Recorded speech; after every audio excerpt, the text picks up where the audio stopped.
Tugasku menemanimu.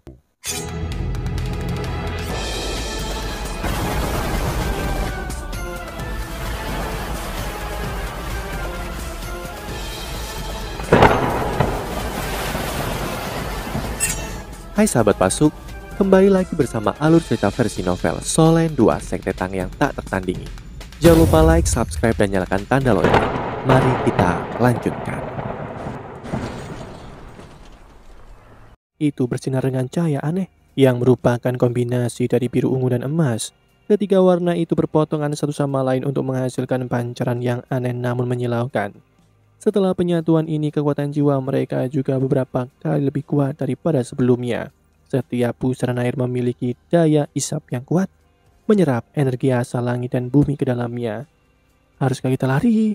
Woyo dan Tang Wutong membuka lengan mereka pada saat yang sama. Setelah itu mereka berdua berpegangan tangan masing-masing dan menyembunyikan diri di langit malam. Mereka tidak punya pilihan selain melarikan diri. Mereka begitu dekat dengan pasukan Kekaisar Ryu. Siapa yang mengira mereka akan menciptakan begitu banyak kebisingan hanya dengan berkultivasi? Apa yang mereka tunggu jika mereka tidak melarikan diri? Setidaknya mereka harus menemukan gua sebelum bisa berkultivasi lagi. Kekuatan hodong mereka masih tergabung, tetapi yang mereka temukan aneh adalah kekuatan jiwa mereka mempertahankan keadaan aslinya. Apa yang sedang terjadi? Tang Wutong bertanya pada Wo Yuhao. Mereka terhubung secara telepati. Wo Yuhao secara alami tahu apa yang dia tanyakan. Aku juga tidak tahu. Wo Yuhao sedikit tidak berdaya ketika dia menjawab. Jangan katakan padaku bahwa kekuatan jiwa yang kita hasilkan selama kultivasi kita sudah melampaui batasan dunia ini. Tang Wutong menggelengkan kepalanya dan berkata, kurasa tidak. Sudah jelas bahwa kemampuan kita masih terlalu lemah setelah aku menyaksikan kekuatan naga suci kegelapan sebelumnya. Aku percaya kekuatan jiwa kita yang menyatu hampir tidak ada di ranah limit dahulu. Aku tidak percaya itu telah melampaui pengekangan dunia ini. Wo Yuhao berkata, aku juga tidak mengerti apa yang sedang terjadi. Satu-satunya penjelasan yang dapat aku pikirkan adalah bahwa fusi kita sempurna hanya jika benar-benar diam. Kita tidak bisa menggunakan kekuatan jiwa seperti pusaran air yang bersinar untuk bertarung. Itu hanya metode alternatif bagi kita untuk memulihkan kekuatan jiwa. Ayo coba lagi. Bahkan jika kita tidak bisa menggunakannya untuk bertarung, tetap saja tidak seburuk untuk meningkatkan kecepatan pemulihan. Keduanya terbang sangat jauh dan menemukan hutan lebat untuk bersembunyi. Tang Wutong membuka gua dengan aura dominannya dan keduanya masuk ke dalamnya. Mereka sangat senang dengan penemuan baru ini. Mereka masih cukup trauma setelah mereka mengalami tekanan 2 limit dahulu sebelumnya. Rasa haus mereka akan kekuasaan muncul sekali lagi. Kali ini itu sangat kuat. Wo Yuhao menggunakan beberapa cabang untuk menutupi mulut gua untuk mencegah cahaya bersinar. Dalam waktu singkat, sebuah gua kecil terbentuk. Wo Yuhao memegang tangan Tang Wutong saat mereka berdiri di gua. Mari kita fokuskan energi kita dan coba lagi. Mari kita lihat apakah kita bisa memasuki kondisi itu sambil berdiri. Baik, Tang Wutong mengangguk. Tangan mereka terhubung sekali lagi. Kekuatan jiwa mereka berada di tubuh mereka. Matahari keemasan, bulan biru dan bulan keunguan muncul sekali lagi. Setelah itu, pusaran air bercahaya mulai bersinar. Keduanya merasa bahwa kekuatan jiwa mereka dipulihkan dengan sangat cepat. Kemudian, mulai perlahan-lahan meningkat setelah mencapai puncak pemulihan. Meski lambat adalah istilah subjektif, harus dicatat bahwa sangat sulit bagi Dolo Transcendent untuk meningkatkan kemampuan mereka melalui kultivasi. Namun, kekuatan jiwa mereka perlahan-lahan naik. Ini berarti bahwa mereka dapat mengembangkan kemampuan dalam keadaan seperti ini. Kecepatan kultivasi mereka bahkan lebih cepat daripada Dolo Transcendent biasa. Ketika mereka saling memandang, mereka bisa melihat kegembiraan di mata masing-masing. Mereka tahu bahwa mereka telah menemukan cara lain untuk berkembang. Mereka berhasil memanfaatkan sepenuhnya manfaat dari memiliki inti jiwa pelengkap yin yang. Keduanya dengan cepat memasuki kondisi kultivasi. Keempat inti jiwa mereka menyatu dan berpotongan. Ketika mereka saling melawan, kekuatan jiwa yang baru sekali lagi dilepaskan. Kultivasi mereka juga meningkat secara drastis. Awalnya membentuk inti jiwa pelengkap yin yang telah memberi mereka potensi untuk mengalami peningkatan yang signifikan dalam kultivasi. Tang Wutong juga berhasil membentuk inti jiwanya.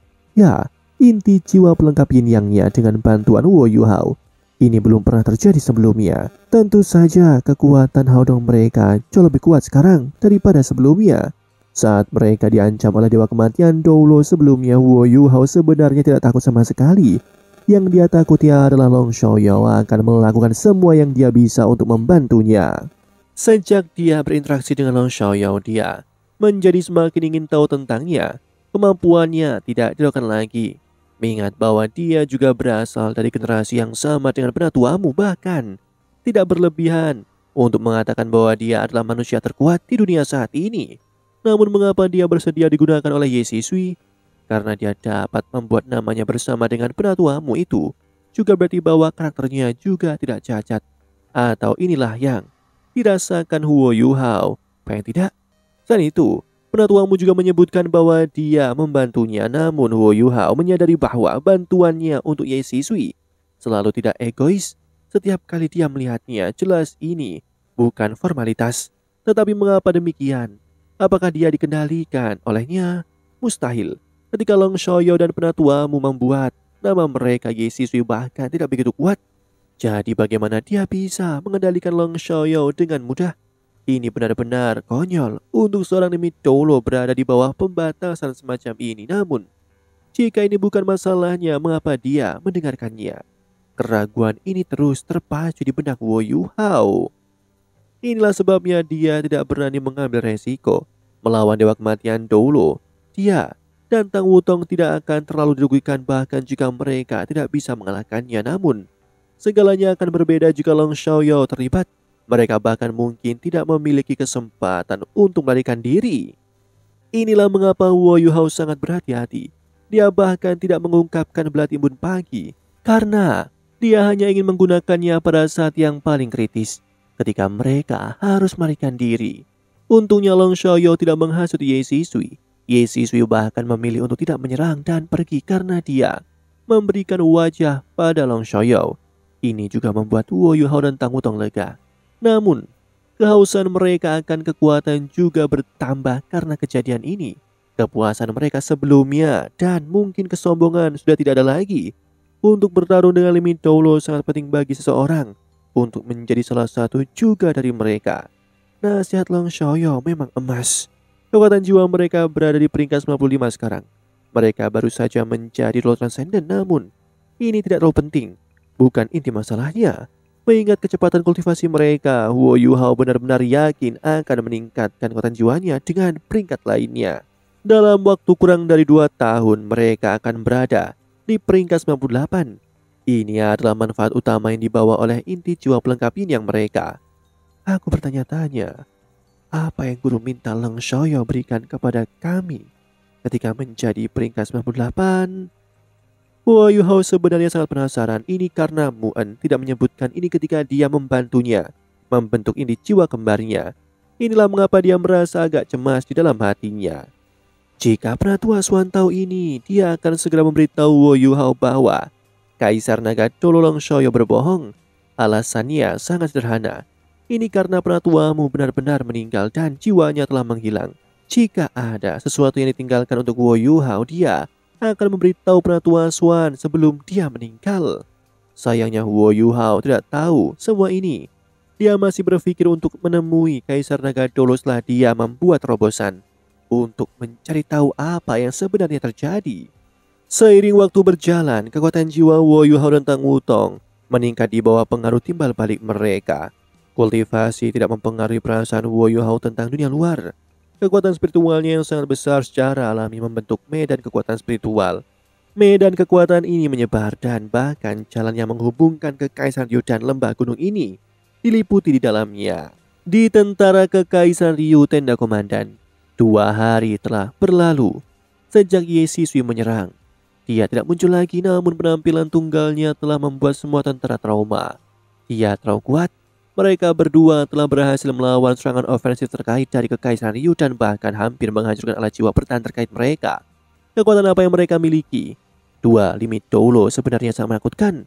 Ini di luar imajinasi semua orang. Tidak banyak prajurit yang terbunuh, tetapi yang masih hidup berada di bawah beban psikologis yang besar. Karena itu, banyak instruktur jiwa tingkat lanjut bahkan tidak tersenyum selama 2 hari terakhir. Mereka akhirnya menyadari kebenaran sekarang. Mereka akhirnya memahami betapa kuatnya gereja Roh Kudus dalam hal kekuatan tempur kelas atas mereka. masih yang terbaik di Kekaisaran. Berita tentang serangan telah dikirim ke ibu kota namun sepertinya sudah menghilang.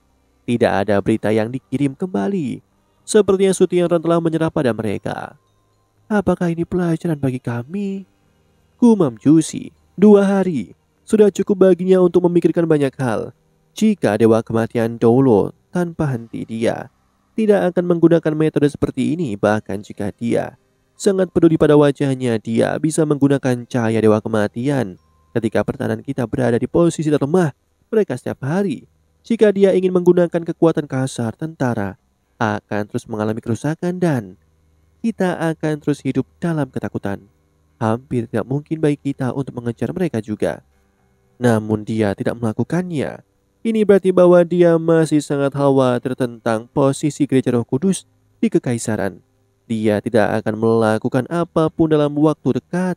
Hanya saja aku tidak tahu apa yang akan mereka lakukan selanjutnya. Jusi sangat gelisah. Dia bahkan lebih bersedia untuk menghadapi Yesisu yang kejam daripada tidak menghadapinya sama sekali. Tidak peduli apa. Aku harus menghancurkan gereja Roh Kudus. Kalau tidak akan ada kedamaian di Kekaisaran Ryu di masa depan. Ketika dia memikirkan kekuatan dari dua limit Doulo, Jusi tidak bisa menahan untuk tidak bergidik. Di masa depan, kerajaan ini akan menjadi milik putranya. Bagaimana dia bisa mentolerir orang luar di Kekaisaran? Dengan mereka di sekitar, aturan Kekaisaran akan sangat dipengaruhi. Nah, jangan khawatir. Tidak peduli betapa sulitnya itu, aku akan membantumu menyingkirkan hambatan ini.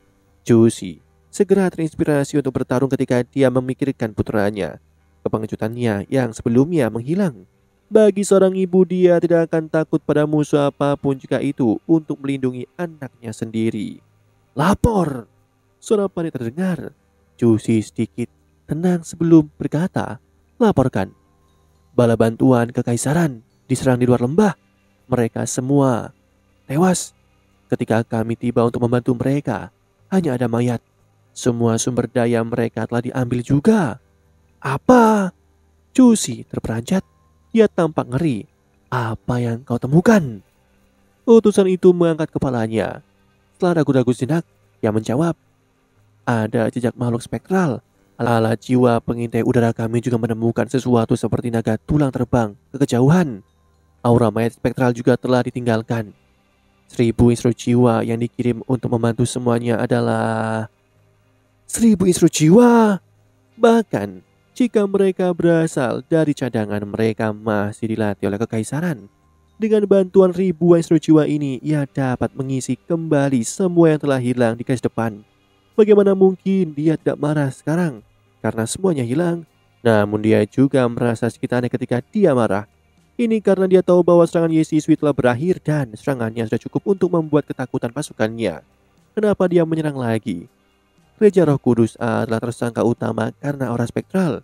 Kecuali jika Jusi memikirkan sesuatu dan segera mengingat dimensi magis. Yu Hao. Ketika dia berpikir bahwa Wo Yu Hao bisa berada di dekatnya, Jusi mulai menjadi lebih bersemangat. Kemarahan yang sebelumnya juga menghilang. Jika Wo Yu Hao yang bertanggung jawab untuk ini, itu dapat dijelaskan. Namun tidak peduli siapa yang melakukan ini, aku akan menyalahkan Gereja Roh Kudus. Tidak ada kekurangan kesempatan untuk berurusan dengan mereka. Satu kesempatan seperti ini telah tiba. Jusi berseru, kirimkan perintahku untuk mengumpulkan semua komandan legiun dan wakil legiun di tenda komandan untuk rapat. Demikianlah kisah untuk kali ini. Sahabat Pasuk, jangan sedih, jangan bimbang, apalagi galau. Karena aku kan selalu menemanimu.